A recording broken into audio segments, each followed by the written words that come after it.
We are John and Ellie, the Barefoot Doctors. Join us on this new chapter on our brand new Leopard 45 catamaran as we unearth the jewels of the Med.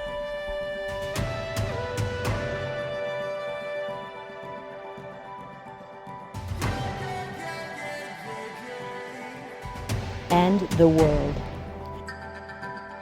Because life is better barefoot. So here we are, sailing down the east coast of Italy, and we are now at Formia, which is below Rome, but just above Naples.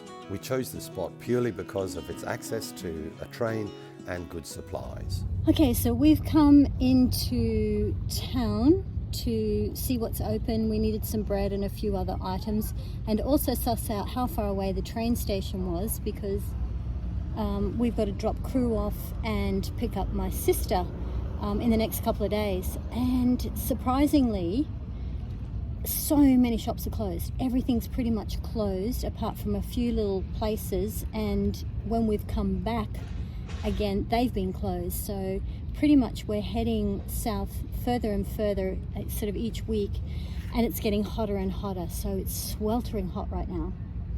We've tried to get a berth at the marina, and we've been calling the marina guys for about a week, and they just don't answer.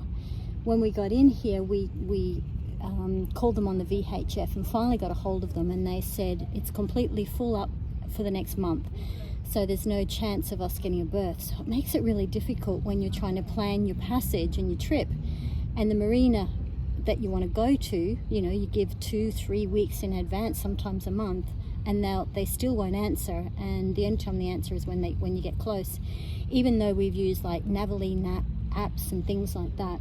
So it makes it a bit tricky.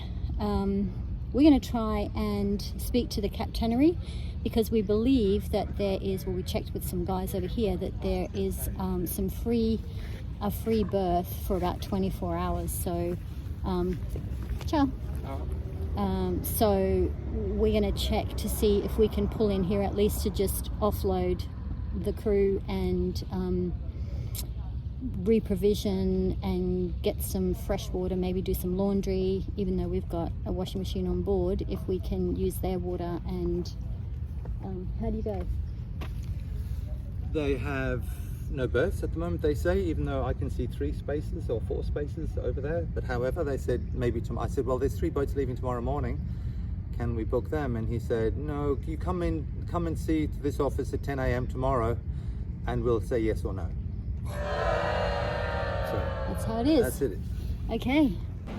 Hey guys, well, here we are in Italy at Formia. We've just come in to check out where we can, for a berth and things like that, and the crew's leaving, and it's lunchtime. But I just wanted to show you, this is the streets at lunchtime of Italy at lunchtime, because it's so hot. Everything closes down for a few hours, and everyone just goes home. So look at that. Looks like it's COVID's back that hit us again, but it's just really, this is normally really busy and pumping, but clearly it's lunchtime in Italy.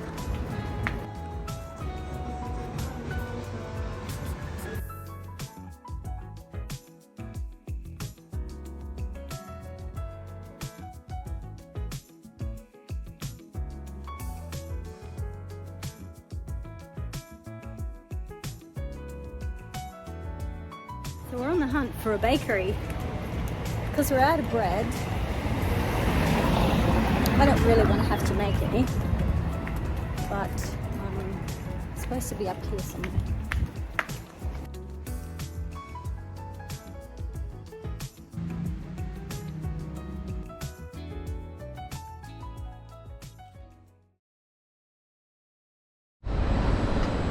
Formia Gator.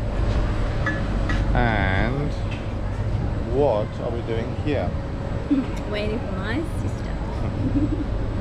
My skin and blister, as we say in Australia. So it's stinking hot here. But we're hot and bothered because it's the train station's at the top of the hill. Beating. Do you see the beating? think more than beating. It's sweat, baby.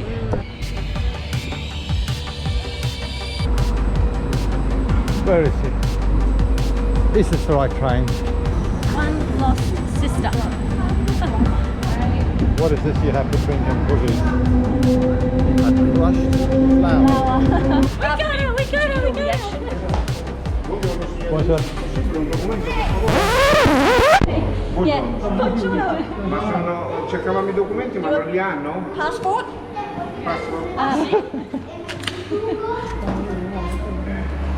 Nellie showed her passport. The police asked us for ours and we naively said, oh no, they're just on the boat. We then spent the next 5 minutes trying to convince them that this was no big deal and we don't normally walk around town with our passports in our pocket.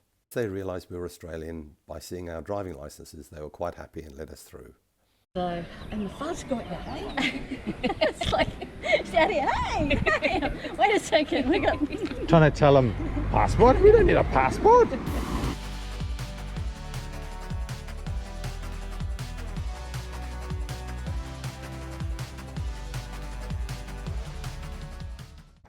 Smoko time in the med.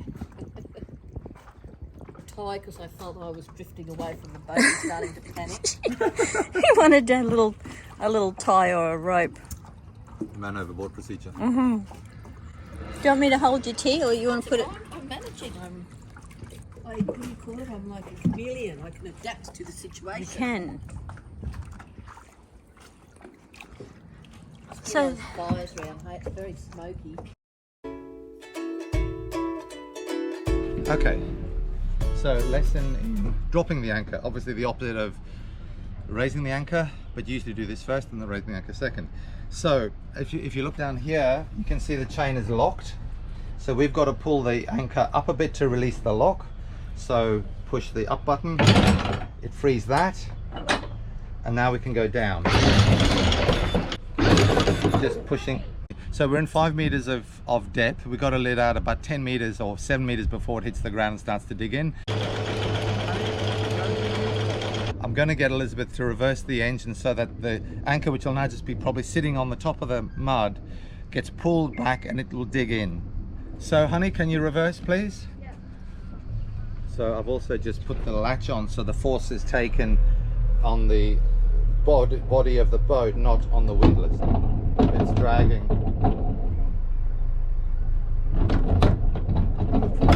Yeah. Okay, we need more chain. 20 meters. Okay, reverse.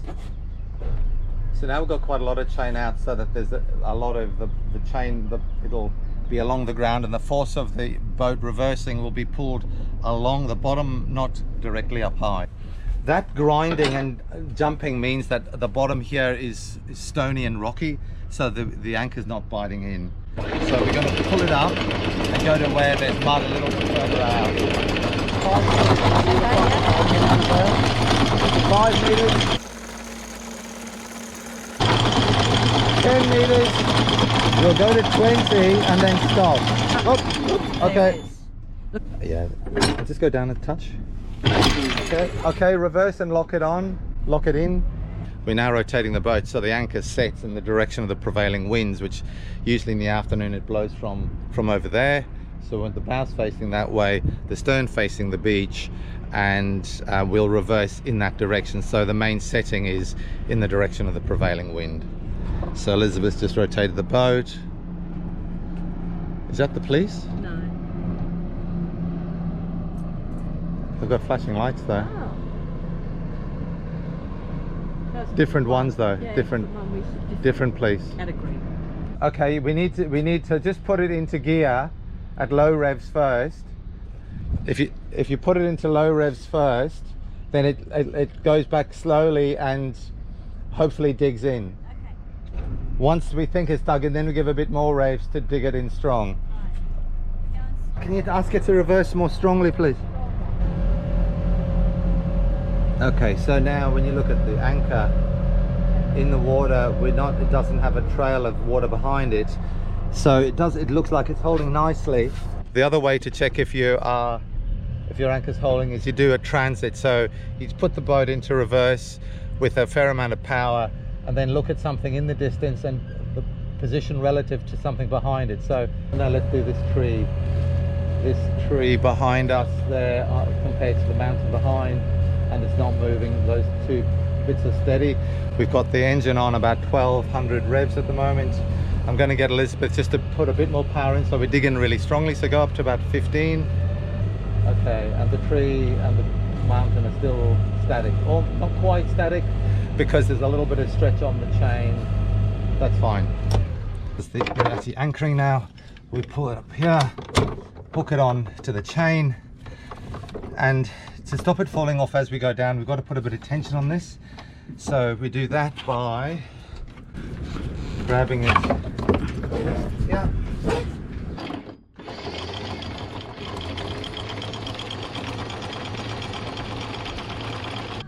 Don't forget, before you pull the anchor up or down, you got to put the port side engine on. Over. Okay, so with this shackle that the pin fell out on the bridle, I've now got a galvanized shackle, and I've put that on. You need to put a locking something on it, either a cable tie or a wire, and twist a wire around so the shackle can't undo itself like it did for us there. The other one is already very tight, but now I've got two of these cable ties. I'll put one on each end of the bridle shackles, so that both of those two shackles won't ever fall off again. So I'm just trying very hard to make sure I hold on tight to my pliers. Okay, that's very tight. So you've got to take it round the inside of the shackle so that it has something to lock on. And again, normally with two hands this is an awful lot easier, but one-handed. And you hear when you do it cable tie up, it actually goes. So that's the cable tie locking. Now if that does start to undo, it'll not undo any further. So we're going to get the pliers and just cut this tail off short. There we go.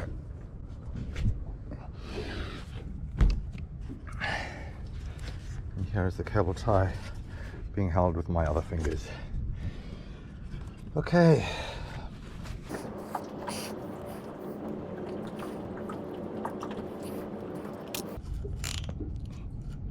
Look at the wounds. I'm leaning on that A-frame, so that's digging into me there. A little bit of wrinkly skin, but job done, and we won't lose another shackle. So people often ask what it's like to sail, and of course the videos that we take are usually on the nice days with the blue water and this wonderful sunsets and all that lovely stuff.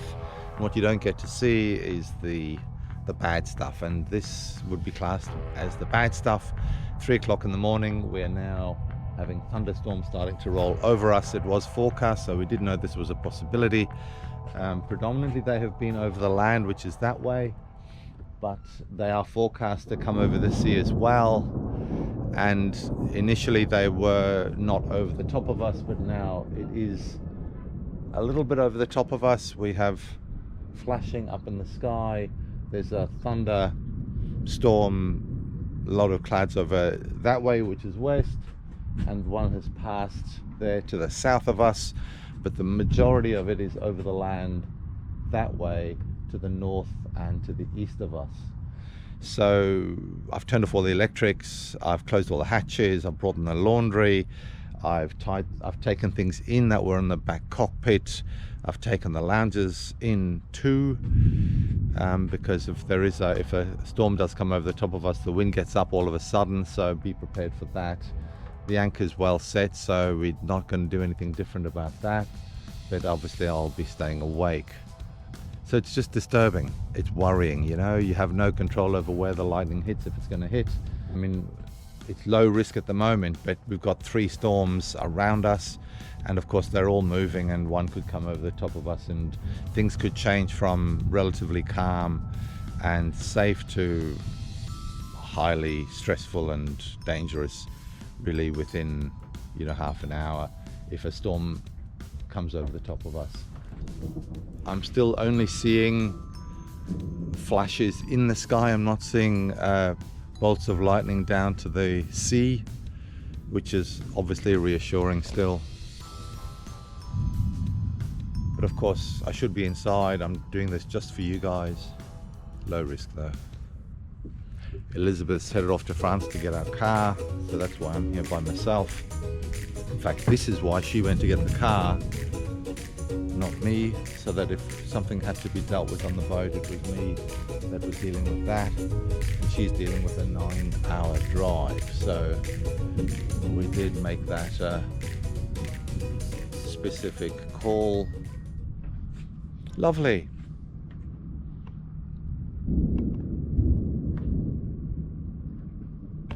I think I've said this before on one of the videos relating to lightning. You can tell how far lightning is away from you by counting the seconds between the flash of the lightning and the thunder that it generates. So sound travels at 330 meters per second or yards per second.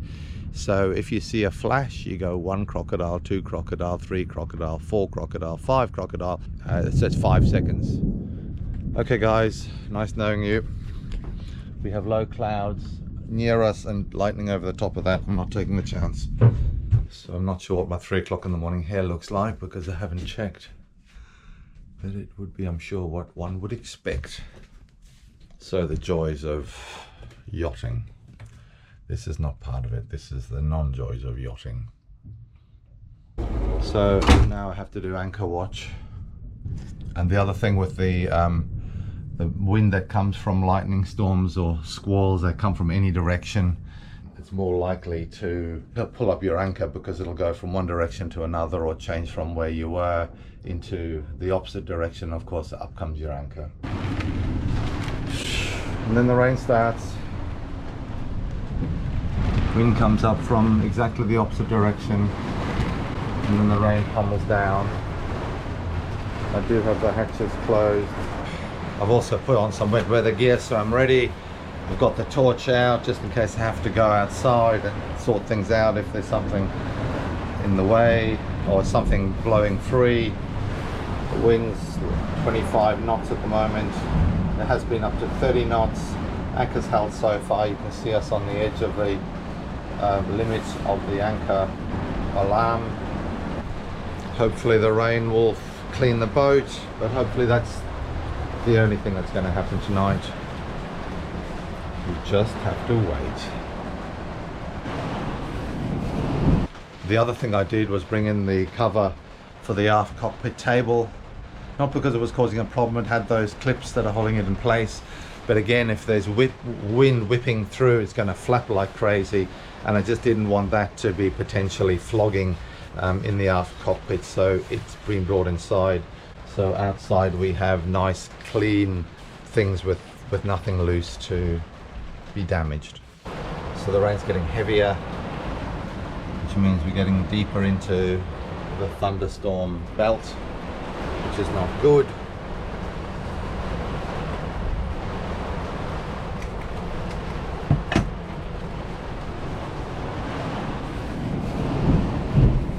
When you're inside, you certainly don't get the true feeling of the strength of the wind. Obviously the whistling and the waves and the intensity of the wind sound is there, but I would not have guessed that wind to be 43 knots, that gust that just came through then. But anyway, the anchor is still holding good. Well, speak proper English, boyo. The anchor is still holding well, even though we've changed 90 degrees, so that's good, in a 43 knot breeze. Fingers crossed. The other thing they say is when things are a little bit rough, make a cup of tea if you can. A cup of tea always calms you down a bit, gets you focused, and allows you to prepare what the next steps will be. So you're basically just calming yourself down rather than rushing around. But I think there's also a chemical in the tea that has a calming effect. So you calm down, you sit, you focus, you basically center yourself, and you then can more clearly decide on what actions need to be taken. I know in some of the round the world sailors, the British ones or the English ones, always use a cup of tea. So when something goes wrong, they go down, they sit and have a cup of tea and work out what to do next. So it also gets you warmer if you've been outside. So there's a few advantages, but I'm going to put the kettle on. Whistling kettles, you gotta love them. Just as I was washing out my teacup, I realized that when I was filming before, I had these plastic bags over the taps and a few other out there. So we recycle Ziploc bags. So these 3 plastic bags have been washed, and I was just hanging them up to dry. Always have the milk easily accessible if you put milk in your tea and coffee, so you don't have to have the fridge open for very long. Look at that, boom boom. And by the way, even though I've got this on, I haven't been outside yet, so it's dry. I wouldn't be sitting on our fabric furniture if it was wet. We have a rule to look after the inside of the boat. You don't bring salt water and wet things inside, so we try to hang them up outside, or we take them off in the aft cockpit, dry ourselves off. So as we come in, especially with salt water, we don't want salt water footprints all over the boat, because that just leaves the salt residue, and salt then attracts water and it never dries. It's always slippery and slimy and horrible. So cheers guys. Everything's always better with a cup of tea. So at the moment, if anything did have to be done on the boat, I'd be single-handing it, which just when you do that, you've just got to do things a little bit differently. You've just got to prepare things in a slightly different way. So for example, you know, if you're raising the anchor, you turn the engines on, you go to the front, you raise the anchor, you take off the bridle. You might need to go back and get the boat motoring forward very slowly, or motor forward over where the top of the anchor is, then bring up, then walk to turn the engines, go into neutral, go to the front of the boat, bring the anchor up. Obviously it's going to depend on the strength of the wind. If the wind's very strong, you might need to leave the boat and on low revs in forward gear to reduce the strain on the chain. But if we had to do anything tonight, it would have been a dragging situation. If we're dragging, there's no strain on the anchor, so I could have just hoisted the anchor, disconnected the bridle and brought it all up without really having to motor, because the anchor would be dangling in the water. And often you can have a really good anchor, but somebody else drags onto you, and then you've got problems, or their anchor drags onto your anchor and lifts it out, which is equally bad. So having a good anchor doesn't stop you having anchoring problems, unfortunately. It just reduces them and gives you more confidence that you're going to hold when you need to. So we still have rain, we still have wind. The wind's dropped to 15 knots. No thunder, no lightning at the moment, so that's nice. I think those particular storms have passed. The question is, will there be any more? As I turned the camera off, there was lightning and thunder, almost instantaneously. Isn't that ironic? I'm just thinking about going to bed, and the gods say, oh no you don't. Now the wind's blowing from the east, so on this chart, north is up, so obviously we're hanging that way, so this way is east. But we're sitting quite calmly, to be honest. I won't say that the lightning has stopped, because clearly it hasn't. We've had lightning just a few seconds ago, but certainly less frequent than before. And I'm just going to go and see if this is a new thunderstorm passing us, or if it's the end of the last one. So yes, this is a different thunderstorm, or different patch, if you like, of lightning. It's running just out offshore of us a little bit. And is flashing and lightning, but it's certainly not as big as the ones that were running before, that were absolutely enormous over the mountains. The ones that go over the sea seem to be a little bit smaller and less violent. 18 knots of wind at the moment. So then of course another decision you have to make is when can you go to bed. The winds calm down, it's only about 10 to 15 knots at the moment. There's very little lightning, there was occasional flashes, but basically what I would do is come up on deck and have a look around to see where the storms are, because you can see in that direction, which is south, there's a big black cloud, and clearly that's a little squall or a big squall with lightning. We've got clear skies around us in the other directions, and I don't see anything. I see clear, I see almost blue sky, but not really, but no clouds anyway. And obviously if the weather's calm, you can go back to bed, as long as you know you're going to wake up if the wind picks up and you have to watch things again. Once you're attuned to it, that'll wake you up. Ooh, that's closer than I thought. But it's certainly not near us, and we didn't even hear a bang, like we didn't hear thunder related to that lightning. So they're going away now, so I'm reasonably happy. Although the wind's just picked up a bit there, I'm feeling it now because I'm outside quite a lot more. You can probably hear it as well. Anyway, I'm going to go back inside. I'll get cold out here, but I'm reasonably happy. I'm going to stay up a bit longer because that's still a little bit close, and I need to watch where that storm goes. Is it going away or is it going to come over the top of us? So back inside.